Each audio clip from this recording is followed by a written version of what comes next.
Assalamu alaikum everyone, welcome back to our channel JMR Learning Studio. Welcome back to another informative video of UK Skill Worker Visa. आज की हमारी video में हम discuss करेंगे एक refusal letter. एक recently candidate का interview हुआ था जिसकी वीडियो हमने कल पोस्ट की थी फॉर होलसेल मैनेजर की, और अनफॉर्चुनेटली उनका जो वीज़ा है वो रिफ्यूज़ हो गया है, और रिफ्यूज़ल रीज़न क्या है वो हम आपके साथ शेयर करेंगे इसी वीडियो में। रिफ्यूज़ल लेटर की तरफ मूव करने से पहले अगर आपने हमारा channel JMR Learning Studio subscribe नहीं किया then please subscribe to our channel. Also visit our channel for more informative videos, more informative courses. चलिए मूव करते हैं अब अपने रिफ्यूज़ल लेटर की तरफ। रिफ्यूज़ल लेटर के स्टार्ट में आपको बताया जाता है कि आपने एंट्री क्लियरेंस स्किल वर्कर के लिए अप्लाई किया था और आपका वीज़ा जो है वो अनफॉर्चुनेटली रिफ्यूज़ हो गया है। उसके बाद जो है रीज़न्स पर मूव करते हैं हम, तो यहाँ पर हम डायरेक्टली रीज़न्स पर मूव करें due to some privacy concerns, मैंने उस पार्ट को स्किप किया है। The reasons for decision, your application has been refuse for the following reasons. You applied for entry clearance as skilled worker under Appendix Skilled Worker of the immigration rules, and your application has been refused because you do not meet the requirements. अब यहाँ पर आपको बताया जा रहा है कि आपने वीज़ा अप्लाई किया था for UK skill worker visa, और आपकी जो एप्लीकेशन है वो उसको रिफ्यूज़ कर दिया गया है. And to be granted permission as a skilled worker, you must genuinely intend and be able to undertake the role for which you are being sponsored, and not intend to undertake employment other than in the role for which you are being sponsored. यहाँ पर आपको बताया जा रहा है कि अगर आपको परमिशन चाहिए फॉर स्किल वर्कर, आप एज अ स्किल वर्कर जो है यूके में काम कर सकें, तो उसके लिए आप जेन्युइन होने चाहिए, और जेन्युइनली आपकी जो सर्टिफिकेट ऑफ स्पॉन्सरशिप है वो भी जेन्युइन होना चाहिए. And I have considered all the information and documents you have provided in support of your application. However, I am not satisfied on the balance of probabilities that you genuinely intend to undertake and are capable of undertaking the role stated on your certificate of sponsorship. अब यहाँ पर जब आपका interview हुआ उसके बाद जितनी भी उन्हें इन्फॉर्मेशन मिली, जो आपने डॉक्यूमेंट्स प्रोवाइड किए थे, उन सारी इन्फॉर्मेशन को कलेक्ट करके उन्हें जो है वो सेटिस्फेक्शन नहीं हो रही कि आप जो है वो जेन्युइनली इंटेंड करें इस वीज़ा के लिए, और आप इस रोल के लिए जिसके लिए आपको कॉज दिया गया है उसके लिए आप सूटेबल जो है उन्हें नहीं लगते.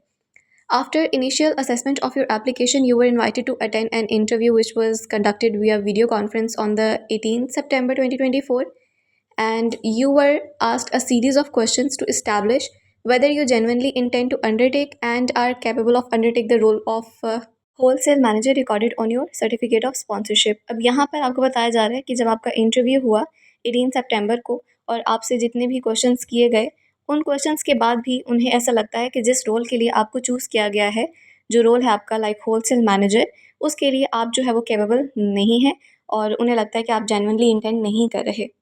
अब मूव करते हैं उन क्वेश्चंस की तरफ कि जिन क्वेश्चंस की वजह से इनको लगता है कि जेन्युइनली ये जो कैंडिडेट है वो जेन्युइन नहीं है. तो उन रीजंस की तरफ हम मूव करते हैं कि वो कौन से क्वेश्चंस थे. For instance, you were asked the following questions in relation to your qualifications and experience. अब यहाँ पर आपके एक्सपीरियंस और क्वालिफिकेशन से रिलेटेड जो है वो क्वेश्चन किया गया था that do you have any relevant experience और qualifications, if so please provide details. हमने अपनी हर वीडियो में जो भी हम बनाते हैं for UK skill worker visa interview, तो इंटरव्यू में ये क्वेश्चन लाजमी होता है, हर कैंडिडेट से किया जाता है. अब इस क्वेश्चन में उनसे क्या मिस्टेक हुई, कैसे वो आंसर नहीं कर सके, और क्या इसमें जो है वो मसला आया, वो डिस्कस करते हैं, जो उन्होंने नीचे मेंशन भी किया है. That I note in your answers above that you declare that you have 3 years of experience in a supervisor role in a similar industry, and however I note in your supporting documents you provided no official evidence of your experience or qualifications. अब यहाँ पर जब उनसे experience के बारे में पूछा गया था तो उन्होंने बताया कि उनके पास 3 इयर्स का एक्सपीरियंस है, लेकिन उन्हें सपोर्टिंग डॉक्यूमेंट्स में उस चीज़ का एक्सपीरियंस लेटर जो है वो सबमिट नहीं करवाया था, जिसकी वजह से उन्हें जो है वो इशू आ रहा है. Therefore I have been unable to verify this claimed experience. The lack of official evidence of experience and qualifications leads me to the question whether you are able to undertake the role assigned to you on your certificate of sponsorship. अब यहाँ पर क्योंकि evidence नहीं था उस experience का, तो इस चीज़ पर जो है उन्होंने ऑब्जेक्शन लगाया है कि सर्टिफिकेट ऑफ स्पॉन्सरशिप आपको जो है जिसके लिए दिया गया उस रोल के लिए आप उन्हें सूटेबल नहीं लग रहे, क्योंकि आपने 3 इयर्स का एक्सपीरियंस का तो बताया है लेकिन उसके लिए कोई एविडेंस नहीं है. Now let's move towards our next questions. Tell me about your job duties in the UK. What will you do on a day-to-day basis? This was the second question जिस पर जो है वो रिफ्यूज़ल आया है. And इसके साथ साथ एक और क्वेश्चन है what third parties will you need to collaborate with in your role. अब ये क्वेश्चन जो है उन्होंने नीचे मेंशन किया है कि रिपीटेड क्वेश्चन x2, मतलब 2 दफ़ा उन्होंने इस क्वेश्चन को जो है वो रिपीट किया है क्योंकि जो कैंडिडेट थे उनको इस क्वेश्चन की या तो समझ नहीं आई थी या इंटरनेट डिस्टॉर्शन थी, जिसकी वजह से उन्होंने इस क्वेश्चन को जो है वो 2 दफ़ा उनसे रिपीट करवाया था, पूछा था। नेक्स्ट क्वेश्चन है, how will you collaborate with your suppliers and transport companies to ensure the smooth running of the operation. और ये क्वेश्चन भी जो है कैंडिडेट को समझ नहीं आया था, तो उन्होंने इस क्वेश्चन को भी जो है वो रिपीट करने का कहा था, इसीलिए रिपीटेड क्वेश्चन X1 लिखा हुआ है नीचे। एंड इसके साथ साथ एक और क्वेश्चन है, what would you do if some of your goods could not be transported due to transport delays. अब यहाँ पर उन्होंने जो है एक और क्वेश्चन किया था, जिसकी आंसर में जो है उन्होंने कहा था कि प्लीज़ रिपीट दैट क्वेश्चन, कि इस क्वेश्चन को जो है वो रिपीट कर दें। उनको इस क्वेश्चन की भी जो है वो समझ नहीं आ रही थी। Now let's move towards the reason, कि इन क्वेश्चंस पर जो है जब इनके आंसर दिए गए तो उन पर रिफ्यूज़ल क्यों आया है, क्या रीज़न है इसका, उस पर मूव करते हैं। When asked how you would deal with transport delays, you claim you would contact the customer to communicate this with team. I understand that the communication with the customer is important. However, you have failed to detail how would you resolve the issue. अब यहाँ पर जब आपने जब answer दिया कि आप इसको किस तरह से डील करेंगे अगर आपकी कोई ट्रांसपोर्ट डिले हो जाती है, कोई चीज़ें आपको जो है लेट मिलती हैं, तो आपने आंसर में कहा था कि you claim you would contact the customer to communicate with them. I understand the communication with the customer is important. However, you have failed to detail how would you resolve this issue. अब यहाँ पर आप इस issue को किस तरह से resolve करेंगे। तो जैसे आपके पास 3 इयर्स का एक्सपीरियंस है, तो उस 3 इयर्स के एक्सपीरियंस में आपके साथ बहुत दफ़ा ऐसा हुआ होगा, लेकिन आपने उस चीज़ को किस तरह से डील करना है, उस चीज़ का सही तरह से आंसर नहीं दिया गया। And if you do not have a resolution of the problem, I am unsure what would you communicate with the customer, कि आप कस्टमर के साथ फिर क्या चीज़ जो है वो कम्युनिकेट करेंगे, किस चीज़ के बारे में बात करेंगे जब आपके पास जो है सॉल्यूशन नहीं है। Based on your answer to these and other questions above, I am not satisfied that you genuinely intend and are able to undertake this role. अब इन बेसिस पर उन्हें लगता है कि आप जो है इस जॉब के लिए सूटेबल नहीं है।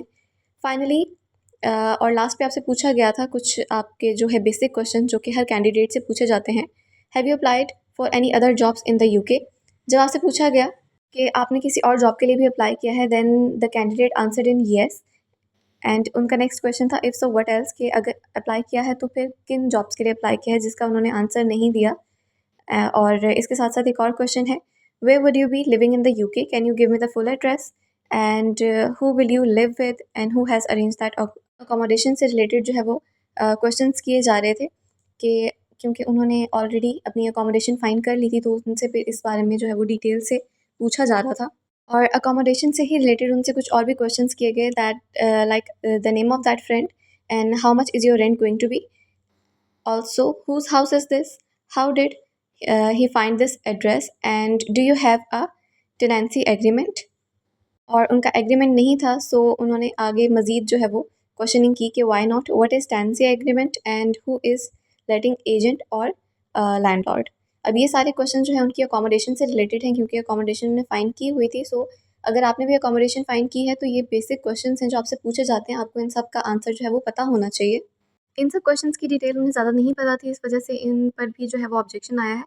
और आगे इन्होंने ये चीज़ मेंशन भी की है, that your answers at interview combined with your account of your personal and professional circumstances do not satisfy me that you genuinely intend and be able to undertake the role you are being sponsored for, and lead me to question your motives for wishing to come to the UK now. अब यहाँ पर ने इसी चीज़ को mention किया है कि आपकी जो इन्फॉर्मेशन आपने इंटरव्यू में दी है वो, और पर्सनल और जो प्रोफेशनल सर्कमस्टांसेस हैं उनसे वो जो है सेटिस्फाई नहीं है, उन्हें नहीं लगता कि आप जेन्युइनली इंटेंड करें यूके आने के लिए।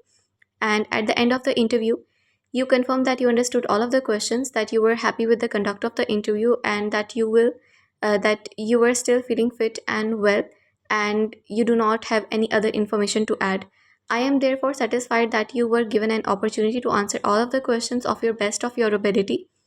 I therefore refuse your application under the paragraph of Immigration Rules Appendix Skilled Worker. And यहाँ पर इन्होंने यही चीज़ मेंशन की है कि at the end of the interview, हम अपनी इंटरव्यूज़ वाली वीडियो में भी इस चीज़ को बताते हैं कि आपसे लास्ट पर कंफर्म किया जाता है कि आपको सारे क्वेश्चंस की समझ आ गई है।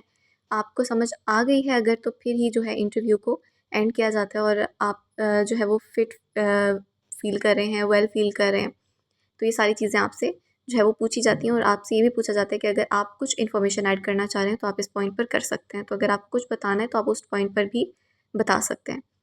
अब आगे आ जाता है नेक्स्ट स्टेप। नेक्स्ट स्टेप में आपको बताया जाता है कि आप एडमिनिस्ट्रेटिव रिव्यू के लिए अप्लाई कर सकते हैं। You have 28 days from the date on which you receive the decision to apply for administrative review.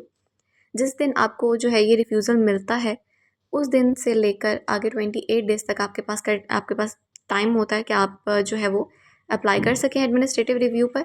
और एडमिनिस्ट्रेटिव रिव्यू आप तभी अप्लाई कर सकते हैं अगर आपको लगता है कि केस वर्कर की तरफ से कोई एरर आया है। तो इन्होंने ये चीज़ मेंशन भी की है that you may only apply for administrative review if you think there has been a case working error, कि केस वर्कर की तरफ से कोई एरर आया है तो फिर आप इंटरव्यू जो है वो एडमिनिस्ट्रेटिव रिव्यू जो है वो अप्लाई कर सकते हैं। तो ये थी हमारी आज की वीडियो। हमारी रिफ्यूज़ल लेटर्स आपके साथ शेयर करने का मकसद सिर्फ इतना है कि आपको गाइडेंस मिले और आपके लिए हेल्प हो जाए। अगर आप इंटरव्यू देने लगे हैं तो इन चीज़ों को जो है फिर आप अवॉइड करें और अपना बेस्ट से बेस्ट जो है वो परफॉर्म करें इंटरव्यूज़ में। बेहतर यही है कि आप तैयारी करें और हर एक चीज़ की नॉलेज आपको होना लाजमी है। I hope you like our video, and if you really did, then please subscribe to our channel and also press the bell icon for latest updates. Also like this video, comment below, share it with your friends. मिलते हैं अपनी next video में. Take care. Allah Hafiz.